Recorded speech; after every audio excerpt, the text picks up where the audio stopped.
মানুষ নৌকা দেখেছে, মানুষ লাঙ্গল দেখেছে, মানুষ ধানের শীষ দেখেছে, তারা কি যেতে পেরেছে মানুষ জানে। মানুষ দেখে নেই শুধু দাঁড়িপাল্লা। ইনশাল্লাহ ইনশাল্লাহ আগামী দাঁড়িপাল্লা জয় কেউ ঠেকাতে পারবেন না ইনশাল্লাহ।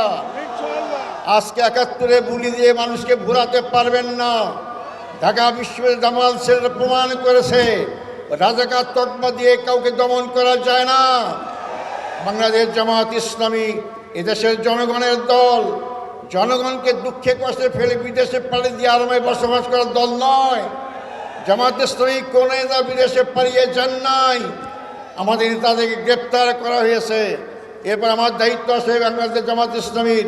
আপনারা সবাই জানেন, তখন মীর কাসেম আলী সাহেব আমেরিকায় ছিলেন কোনো অফিসিয়াল কাজে। অনেকে পরামর্শ দিয়েছিলেন, কাসেম সাহেব আপনি দেশে আসবেন না, নেতাদেরকে গ্রেপ্তার করা হয়েছে, হয়তো ফাঁসির আয়োজন চলতে, ফাঁসি দেওয়া হবে, আপনি আসলে আপনাকে ফাঁসি দেওয়া হবে।